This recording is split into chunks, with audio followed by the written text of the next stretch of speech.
Let's head into the newsroom with Callum. Tom, this is a pretty weird rumour that's gone around Adelaide at the moment, and it is that Drake, the artist, the singer, the rapper, is potentially performing at Velo later this year. Yes, I did see this pop up yesterday on a few fairly reliable news sites. Yeah, well, it's pretty bizarre. So this, rumour has come about. It's on a few different articles. Obviously, the controversy with this is that there's all these allegations for him doing some pretty heinous stuff. Yeah. So it is completely bizarre that he would be performing at Velo. I don't believe it personally. And when you look at the evidence of it, it is pretty much that someone's caught wind that apparently has got hotel room bookings in Adelaide around November, so the Velo time. Yeah, that's what we're all basing it off. And then people have sort of put it together and said, well, what's happening around that time could be Velo. Do celebrities not use pseudonyms anymore for their names? Can you just look up and be like, oh, Drake's staying here? Imagine that. Imagine being you're just first week on the job and you look at the bookings. Drake. Wow. Okay. Cool. Yeah. So it's pretty interesting, but obviously it's built on, it's not completely sufficient evidence that he's performing there. Nothing's official. It's just rumoured. Dude could just be on holiday, really. Yeah, why not come to sunny Adelaide? Check out SA. No, please don't. But as well in the news, there's a bit here that says pets can now serve as primary or secondary witnesses to you being married. Right. And this is over. This is in the US. Hang on a minute. Australia. I've got questions. Sure. Don't they have to sign something? Well, I'll get to that. So apparently the pets can also sign if they do wish. Obviously, you'd have to hold their paw and do it yourself. So it's kind of you doing it. But yeah, they can sign something. It's ridiculous. It's, of course, in the United States of America. But I read into it a little bit, Tom. It's been around for decades. Oh, really? And even Jordan Peele, the American director who did Get Out and all those movies. From Key and Peele sketch show. He had his puppy as a witness. It was just him, his wife, and the puppy. So, okay, wait. When the dog signs it, are you just putting its paw in ink and it's like a little paw print? Or are you actually writing their name, holding their paw, making it look like them doing it? You know what? I have no idea. That was not in the article. It just said the pet can sign it. I guess you could do either way. Maybe that would be the best way to do it, to do the paw, so it's completely autonomous to them. It just wouldn't look legit. Because if you're helping the pet sign and you're grabbing its paw with the pen, then I guess you're technically signing it, so it's not really the pet's signature. Great work, it's all buddy. Stupid. This one's gone right on the fridge. Yeah, it's all so stupid. But speaking of those, I mentioned Jordan Peele, American director. Speaking of movies, the first Oscars happened this time last... in the 40s. 100 years ago? 100 years ago, sorry, yeah. It's a 100-year anniversary today, so the Oscars back then. Yeah, our producer has ran straight to the computer when he started stumbling. Give the facts. She only told us 2 minutes ago. That's everything Let's get out happened of it. In the news overnight. Yes, it is the Weird Weekly Wrap-Up. Yes, it's all the weird things that we've encountered in our week. Just little tidbits from our lives, strange things that have happened. And remember, if a strange thing has happened to you, let us know on the text line 0428 927 927 and we'll get you involved in our Weird Weekly Wrap-Up. Yeah, the stranger the better, the menial, whatever, trivial, anything you want. Now, let's get into it. So, I was looking for a plunger the other day. Right. I was like, got to buy a plunger. The toilet at home is blocked for whatever reason. And I think everyone's understanding what the reason was, but go on. But going to find a plunger in the city, and I think, where do I go for this? I tried Kmart. And it sucks when you go and ask someone for a plunger because, they have an image in their head and stuff. And you're like, no, don't think that. I've got a dent in my car. So going around asking for this, it isn't ideal, right? Yeah. And then I think, I'm looking online, where do I go? I see the reject shop does plungers. So I head down there and I ask the lady, I say, do you guys do plungers? And she says, no, we don't. You'll have to go to the chemist. And I was like, the chemist? And she said, yeah, the chemist. So it's a bit of a plunger there if you hop down, and gives me these directions. And then I said, are you sure we're talking about the same plunger? And I'm like, it's for a toilet. And then she says, oh, I thought you meant one of those syringe plungers. What? It's like a syringe, you know. A plunger is another term apparently for like these little syringes you can get at the chemist and stuff. Yeah. And I was like, why on earth would you assume I wanted that? One look at you.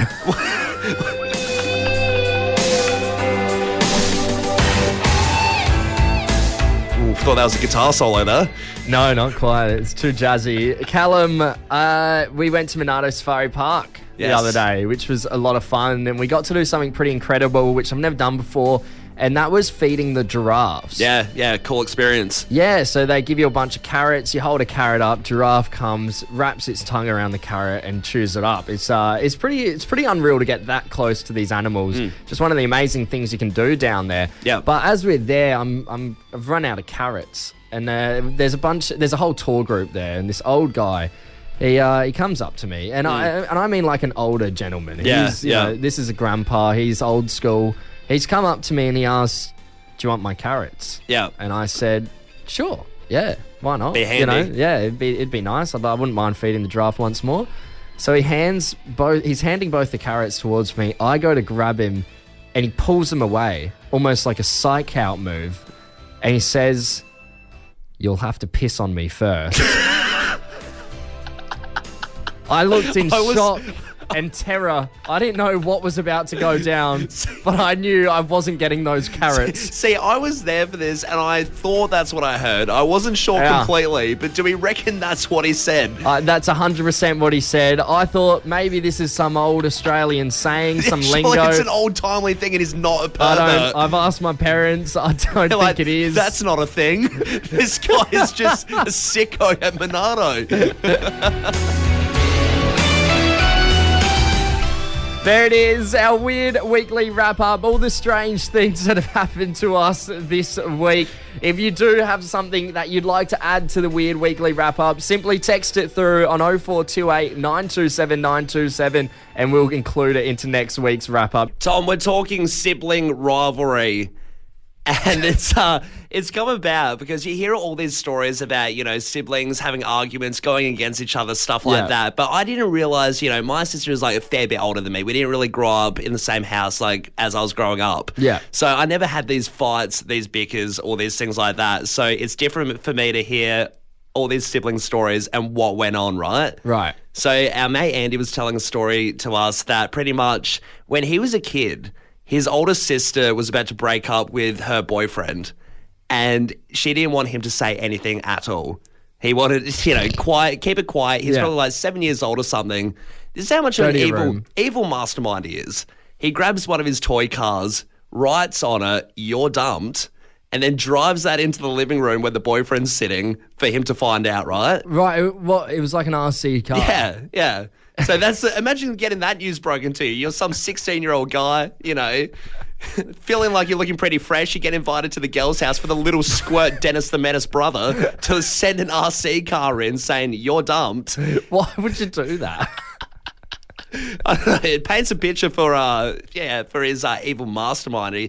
But pretty much goes in, does that, and the punishment from the sister, it was absolutely nuts. I've never heard of this before. But pretty much put him inside a bin and she put like goggles on his head, couldn't see anything. Inside this bin, the guy's allergic to grass. Imagine little Andy, our mate, in this compost bin, and then she shakes him around a bunch. And I listen to these stories and I think, who are these siblings? Does this happen a lot? I mean, do siblings fight to this extent where it's, you know, some weird method of torture? Yeah, I don't know. That sounds like it's on the extreme scale for sure. But we're going to open up the text line. How did you stitch your sibling up, Adelaide? Do you have a bit of a rivalry with your sibling? Yeah, I remember when I was a kid, had these family friends that were like pretty much cousins. Yeah. And they would do this thing when I was like 6 and I blocked out of my head. I've only heard tales. I've only heard tales of what would happen, but they put dog food on my face and have the dog lick it up. Wet and dog pin food you down. or dry? Yeah, wet. Oh. Yeah, horrific. Blocked out of my head for a reason. But this is the stuff that hell? siblings and people get up to. I mean, you have a sister. Did anything go on? No. Pretty placid. We're going for, you know, being a kid, you know, those sort of like, you know, petty fighting, stuff like that. So the first one on the text line here, put gum in my sister's hair. Pretty tame. I feel like that would happen a fair bit. Yeah, that's so mean. Somebody else texted in here saying, chili on my brother's pillow when we were kids if he annoyed me. See, I feel like that's on another extreme. I'd prefer the gum over that. Chili on the pillow? That's rough. What kid is thinking of that? I'll go through the pantry. Rosemary, paprika. Let's hit that chili. I know what I can do with that chili. Not for a curry. I'll chuck it on his pillow. Got this one here. Whacked my brother in the head with a baseball bat. He deserved it. That's just Whoa. Violent. That's just a bit out there, isn't it?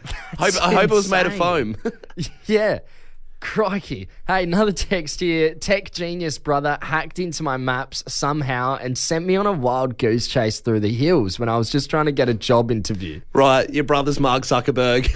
That was the fateful day that you got sent into the woods by your tech genius brother. Sister swapped out lunches regularly and I never liked what she had, so it sucked. Hey, look, that's pretty nice. It's on the tamer end, isn't it? This one's like very Dennis the Menace. Somebody's texted in saying, sibling rivalry for sure. Every night for a month, I'd sneak into my older brother's room late and put his hand in a bowl of warm water. Mum and Dad took him to a doctor thinking something was wrong. The bowl of warm water is just the equivalent, right, of doing the cream on the hand and tickling the face. I feel like that is absolute old school Dennis the Menace. Seeing in the movies, you faultlessly, it works. For a whole month as well. Like, you were evil. Just do it once. Tom, for the Paris Olympics, they've enforced a new rule and kind of a new design to stop something in particular. Right. And that one thing in particular is special cuddles between the athletes. So this has been done in the Olympics before, and it's a real bizarre thing that they would go and try and do this. Yeah, right. So it happened in Beijing, and it's happening now in France. Obviously, the Olympics are happening between the 26th of July to the 11th of August. Yeah. And they've, to stop people, having a good time in their bedrooms, all the athletes, because apparently, according to, I love how in this article, it's like, they're throwing out all these stats, but they say from American swimmer Ryan Lochte, he said that 70 to 75% of people are getting on it. So they've got the statistician, this American swimmer, to be like, no, I've got the official records. Yeah, this is how much it goes on. He's sitting on the corner with a notepad, just writing. He's not getting involved. No. He's just getting the stats and figures. He just loves He's a numbers man. Loves the sound of it. He's the scribe of the village. But so apparently it goes on a fair bit, and a way to deter this for whatever reason. And not many of them are partners. Is that the go? Like they're all sort of single and just living it up. Pretty much everyone. Because you're in another country. Yeah, exactly doing right. The Olympics. So this is in the village, like the Olympic village, where all the athletes sleep, and it's pretty much one big camp. Yeah. And it's really funny that the Paris officials have come out and said, look, we got so many cool things, all the food. You can go out to Paris, have a little champagne if you want as a treat. And they're really amping all this stuff up because then you find out they've installed these beds that are meant to deter them from having a good time because they are so thin and they're made of cardboard. Yeah, and they're like single beds. Yeah, but they're smaller than a single bed. Oh, you have a look at it and it's something you see on a school camp, right? Yeah, they're absolutely terrible. It's a cot without the walls. Big time. But what I don't get is that they're going to install these beds, these terrible beds that people, can't hop on, right? Yeah. But they've got to stop them, from doing, from lack of a better word, or... Yeah, exactly right. Group sessions. But what I don't understand, right, they're trying to deter people from, having fun on the beds, but at the same time risking that they won't have a good sleep. All these athletes are probably like, what the hell? I've got a kayaking race tomorrow and I'm sleeping on this trundle cardboard thing. Like, I don't care about why you're making us stop it, but like, you wouldn't be able to have a good night's sleep either way. No, they look horrible, these beds. The athletes are going to come out needing a chiropractor even you have a look at these things. Callum, we need to have a chat. It's about an age-old debate. Yep. That finally I have got a conclusion to. Cool. Let's hear it. Now, some may say, Tom, your opinion is subjective. Everyone has their own opinion. That's fine. Well, no, it's not fine because, Callum, after careful experimenting, after years and years of observing, we finally have an answer to the best shapes flavour, and that is chicken crimpies. Yes, I actually do agree. It is my favourite flavour as well. And I'll tell you something too. If you have a look online, there was a poll that came out in Australia 2023 to talk about the best shape flavours. Yeah. Chicken crimpies actually came out on top. Chicken crimpies is the most popular flavour here in Australia, yes. A few stats. Queensland had 26% of their population voted the way of chicken crimpy. That was surveyed.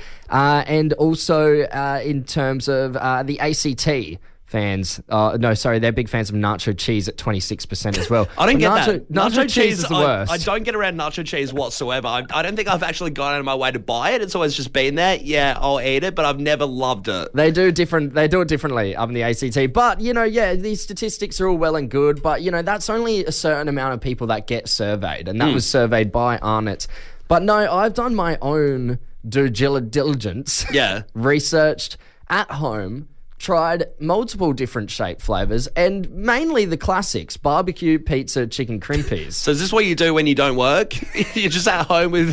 This is why I had to go home early the other day. 8 different bowls doing scientific research, but you're just eating shapes at home? So what I've done is my conduit, my experiment is seeing which flavour my dog likes the most. Right. I kind of back this because your dog's an absolute animal, literally. He's an animal. But I've seen him the way he looks at shapes, and it's like nothing else. He seems to enjoy shapes more than dog food, right? So I feel Big like time. he would be a big decider, a big verdict on what is the best shapes flavour, because you can't trust the human opinion, right? No. There's too many opinions going around. You need someone who loves the shapes more than we do. This is possibly the most indifferent opinion because this dog will eat anything. He has right? no bias. There's no marketing strategies, no colours. Oh, yeah, orange box on the crimpies. Yeah, I'll go for that. Bright colours. None of this that matters. None of that matters. It's pure flavour. It's pure flavour. So what I've done is I've tried different shape flavours. So I grabbed the pizza, got a small bowl of pizza shapes. I'd have one, give one to the dog, and then I'd walk away with the bowl, see how hard he tried to follow me. So I'd go into my room, shut the door, and eventually he would just walk back down. Right. No dramas. Barbecue shapes did the same thing. Then I'd leave the bowl on the table, push a chair in, and sort of watch from a distance to see if he tries to get up or if he just gives up. Gave up pretty easily. Yeah.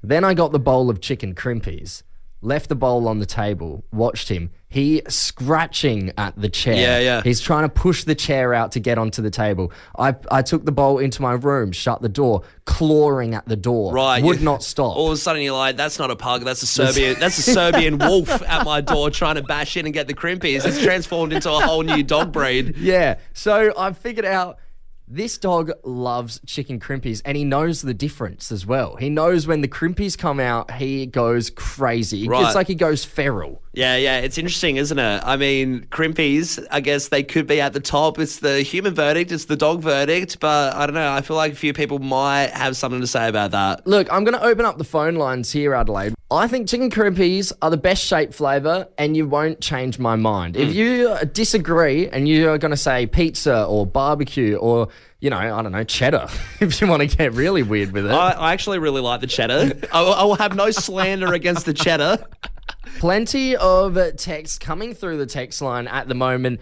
Somebody said that they don't like the size and texture of chicken crimpy. Cheddar is their favourite, but they like all the classics. Here's the thing, right? Yeah, chicken crimpies are bigger, so you're getting more. But that's a 2-bite biscuit right there. Every other shape, you chuck a couple. You have to put a couple in at a time to get anything. Crimpy, you put half of it in, and you're loving life. It's a great one. What about this text here? I've never heard of this before, but it sounds pretty compelling. Chicken crimpy crushed up and used as a crumb on chicken snitties with gravy is the bomb diggity. It sounds like the bomb diggity. I'm definitely going to be great. trying that.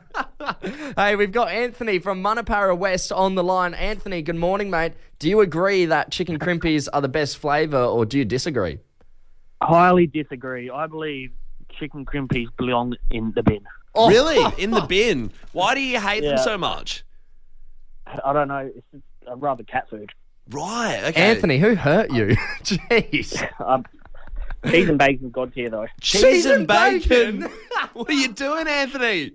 Oh, Anthony, where do you situate something, obviously it's very controversial. Chicken crimpies is a big favourite and you hate it. Where do you sit on something like a barbecue or a pizza, those household classics? chicken crimpy, obviously the worst. Pizza just above it, then nacho. I'm not You're even a madman. I'm not even going to entertain this. There's a dumb button in radio for a reason. And we got Simon from Banksia Park. Simon, good morning, mate. How are you? Good, mate. How are you? Very well. Hey, do you agree chicken crimpy's best shape flavour? Easy second, mate. Easy second. Well, what's Easy number one? second. I don't hate them, but barbecue. Okay, yeah, I can see that. Yeah, What- barbecue is probably my second favourite, so I've got to flip to yours. What is it about the barbecue? Is it all the flavouring that's left in the bottom of the bag when you're done? Always. And you just lick that ready powder off. Yeah. Great. Now, Simon, Yeah. we've got word Three from at a time in the mouth. Simon, we got word from our producers that you have a pretty interesting thing that you do with the chicken crimpies. Well, chicken crimpies, like your other caller, I like to bite all the way around the edge and then crush them up and put them in soup. Soup. Soup. Okay. I was going to, with the barbecue, you bowl and you put them in the microwave for 20, 30 seconds, heat them up. Next level, change your life. What does it do though? What happens when you heat it up? Like, is it a bit mushy? Yeah, or? do they go soft? What happens? No, not really. They're still pretty crispy, but they're warm. Okay. I mean, it's a pretty self-explanatory question, I guess. Yeah. What happens when you put it in the microwave? Yeah, it gets a bit hotter. You know, I mean, that's interesting. I've never heard of anyone heating it up. Is it worth doing?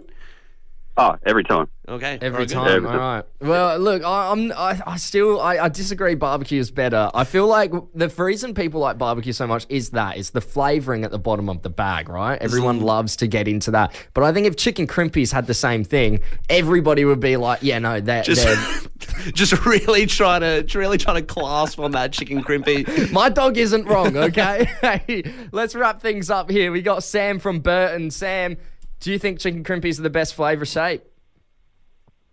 I do think they are. However, we have a slight problem in the house. My wife is celiac. Celiac, we can't yep. have them at all.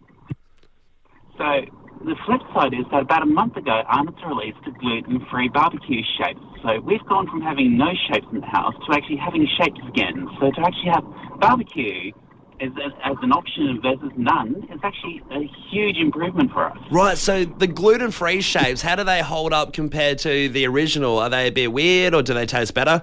I reckon they taste better, and I'd actually like to challenge you to try the original barbecue shape as well as the gluten-free one and see what you think. There you go. okay, All right. all right. We'll have to give the gluten-free shapes a shot, Sam. But you personally think chicken crimpies are the best? I think they are because they are basically the flavor's just right. It is a good biscuit. Right, it is. Sam, but as I said, we can't have it in the house. So yeah, so you can't have it in the house. Are you ever sneaking out? Are you ever sneaking out and getting some chicken crimpies into you?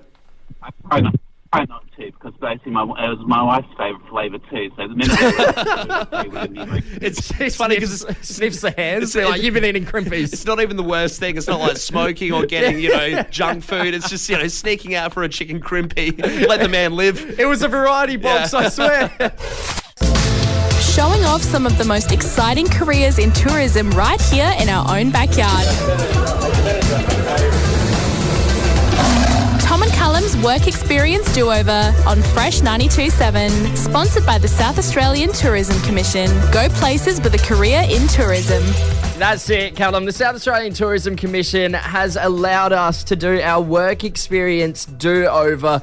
If you as well want to get involved and have a do-over of your work experience, all you got to do is head to tourism.sa.gov.au/about/careers and you can learn about all the different opportunities that are available to you. Yes, who would have thought work experience could be so fun? This is awesome. I mean, we did the Adelaide roof climb before. Now we've done something really cool too that tickled our interest. We hopped over to Monarto Safari Park. Yes, it was good fun. We were dressed all in our khaki. The tourism manager of Zoos SA, Jason, took us around. He drove us around the whole safari park, spitting so much knowledge our way. Oh, he was an absolute expert, knew everything from all the jobs there to the conservation stuff they're doing and all the animals. He was totally awesome and massive expert, so it was really cool to sit in the car with him pretty much one-on-one and get a chat about what's happening at Monarto Safari Park. Yeah, and if you have a passion for animals and thought, hey, I wouldn't mind working at Monarto Safari Park, there are so many different roles available down there and so many roles that you don't actually need any experience for. You just need to be the right fit. And we had a good chat to Jason about that when we were in the car driving around with him. Let's hear how that went. So can you run us through the process a little bit of what it takes to get a job at Monarto Safari Park? In terms of getting a job, we do get a lot of applicants depending on the jobs that are going. We've got an applicants portal and an expression of interest on our website, and that's the best place. Positions are advertised regularly, so they're not always put out there to the public. They might go out through job portals, and we have a partnership with an agency that will actively recruit for certain positions. Right. But the best way, if you're starting out within the tourism industry or if you're looking to gain experience, is just to inquire through our website. The nature of this organisation is there's always positions coming and going and people change, so there's always something potentially around the horizons as we continue to expand. The conservation projects get bigger and bigger. So we need not only the keepers on the ground to look after the animals, but we need all of the support and the shared services to make all of this operation run, because there is a lot of people in offices to support all of the people out here. You mentioned with the animals themselves. How you really need tour guides. Is there like prerequisites for that, or just a driver's license and you're set to go? For the tour guides, and it's interesting because I think that's a problem the entire industry just seems to be facing. Yeah. But for us here, ideally, there's a certain personality and a persona that you need to work with people constantly, and that's ideally what we're after, is people who are passionate about connecting with others. Loving animals is a bonus, but really having that spark and wanting to interact and storytell so that they can help us tell our conservation stories and the importance of it. That's all we're after. Yeah, really. great. So anyone that's out there that's passionate, wants to connect with people, loves to tell a good story, and wants to potentially drive a bus through an area that has 3 southern white rhinos, giraffes and zebras, you know where to come. They're those kind of soft skills, those interpersonable, is very hard to teach. The passion, we can teach all the knowledge, we can help with the licenses, we can help with the checks, but it's that ability and want to share the passion for what we're doing and believe in what we're doing, and that's what we ask for. As a non-for-profit, non-government registered charity, we reuse everything twice. 3 times, 4 times, duct tape's your best friend. So if you know anyone that owns a hotel that's decommissioning their lifts, give us a ring, because we need the cable for our fences. If you need anyone that's getting rid of absolutely anything, give us a call, because we'll probably take it, put it in our scrapyard over here, and then we will upcycle it to be part of fencing, gates, habitats, shelters, anything that you can imagine, we'll use it. So hence, we've got this big yard of fun bits and pieces that our maintenance team can kind of go to, our own upcycle IKEA warehouse. So then is this another job here? That is another job, yeah. So we have a full-time maintenance crew, which is doing everything from fencing to shelters to roads to fixing a tap in the toilets at the visitor centre. And they're completely in-house? They're completely in-house, yeah. There's a number of different roles which are in-house so that we can make sure that we have this operational. Geez, that was awesome, wasn't it? I mean, hearing Jason talk about all the different jobs that you can do, it just doesn't stop at being a tour guide. There's so many different things you can do. And if your work experience didn't work out the first time around, it's never too late to do a do-over, is it? Absolutely not. Head to tourism.sa.gov.au/about/careers, and you too could be getting into your work experience do-over, whether you want to do something a bit thrill-seeking. I mean, you go behind the scenes of a 5-star hotel, EOS by Sky City. You can get involved with hot air balloons off the ground with Barossa balloon adventures. You can feed the lions at Monarto Safari Park. There's so many different opportunities available. If you just head to tourism.sa.gov.au/about/careers, you too could be having these amazing experiences like we've been so blessed to have. Yeah, get on it. I didn't realise how many jobs SA has, but we've really got it all here. So check it out. Try something new. Tom, what a weird concept it is having an identical twin. I mean, you see them going around and you're like, yeah, could do it. It's something growing up, I was always like, I wish I had a twin so I can mess with people. Oh, literally, that's the first thing you think of when you see the twins and you're like, hey, this would be great for pranks. You could go around full, your relatives, your family, friends at school, all that stuff. There's heaps you can play around and do with that, right? Yeah, absolutely. And this is exactly what this girl has done over in America, but it has backfired. So her and I, and this is beyond being a kid as well. These girls are adults, Right. and they're still fooling around doing the twin thing, trying to trick people. They're identical twins? Yeah, identical twins.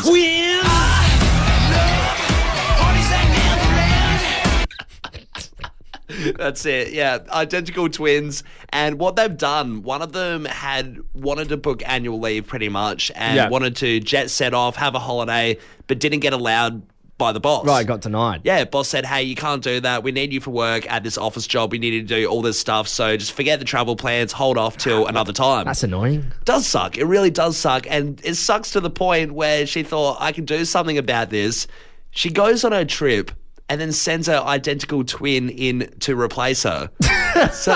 And she's posted a video of it and everything. So what I find troubling about this is how easily the twin was like, yeah, sure, I'll cover your job for X amount of time while you go on holiday. Must be a pretty loose person, you know. Probably not doing much, maybe slacking at home thinking, yeah, I've got nothing else better to do. I'll commit some fraud. Do we know what the job was? Like, she wasn't like a surgeon or something. Nah. All fun and games until you have to do a brain surgery. Go into the operating theatre. Maybe shouldn't have.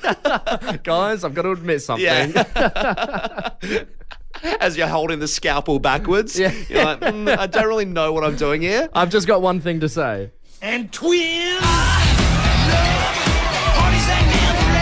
Yeah, break it with a bit of laughter. But yeah, I think it was just an admin job. It was, but still enough that it was an office job where you're in charge of a lot of things and important stuff. Sure. She got caught out though. The boss found out and it was such a simple slip up, stupid mistake.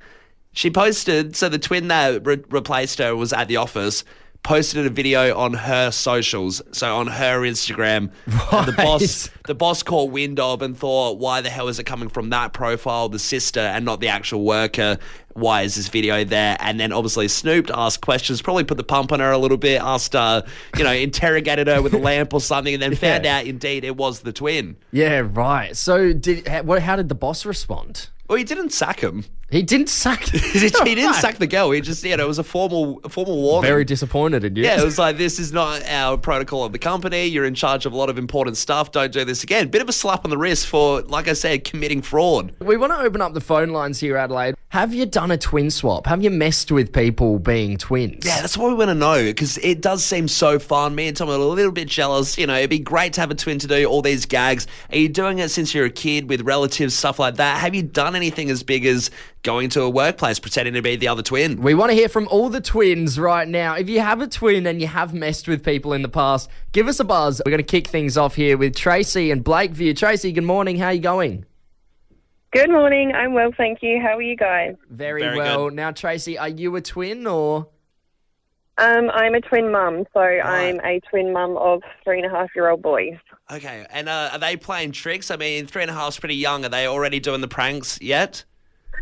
They do. They sometimes get up to mischief, so they're always tricking their childcare workers, and whenever they say Jude or Hugh, they both turn around and smile. I feel like it's so funny. I wonder what age you realise, yeah, we're identical twins. Yeah. We've got a lot of power here. We can trick a lot of people.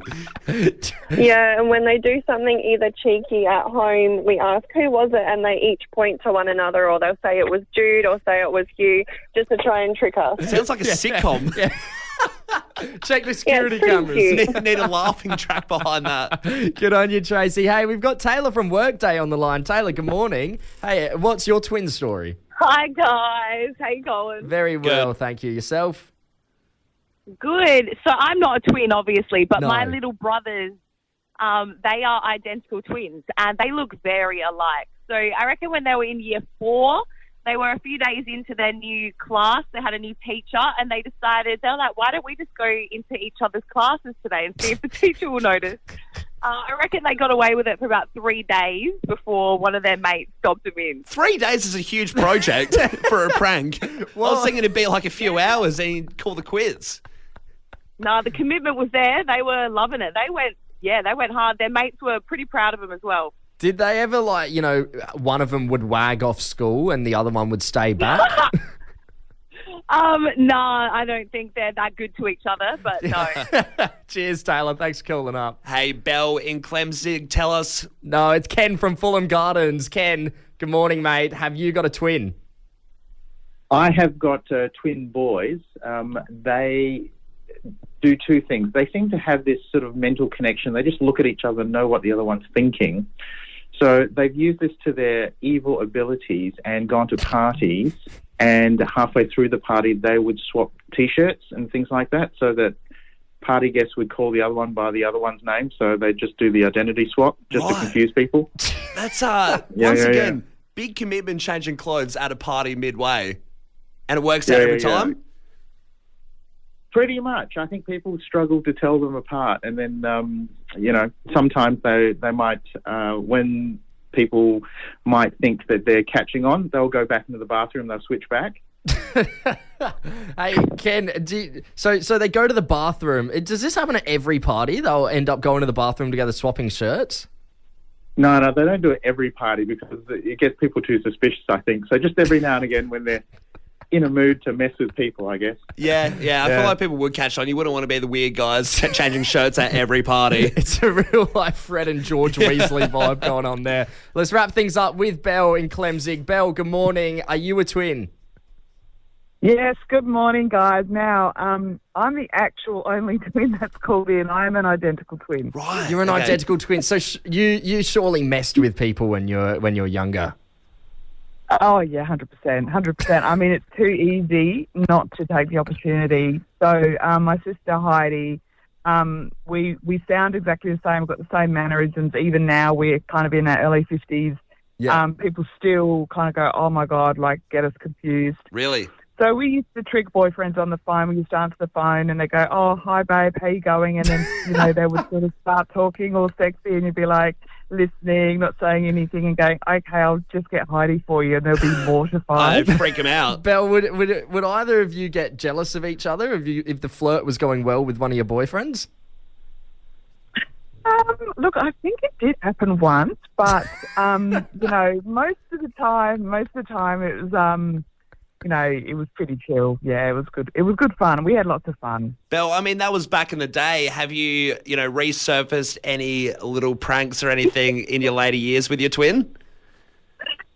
Look, I think the telephone thing still works because we sound the same, but we live in separate states, so we haven't had an opportunity to pull it. But when we both lived in Adelaide, we would be walking down the mall and we'll get mistaken because Adelaide's such a small place. You get mistaken for the other one, and then you would play dumb and go, oh, they think that's Heidi, and then you would just kind of go, oh, I don't know you, and ignore you. And then Heidi would say, someone came up to me and said that I was really rude to them in the mall the other day. I didn't acknowledge them. Your boyfriend came up to me. It was really odd.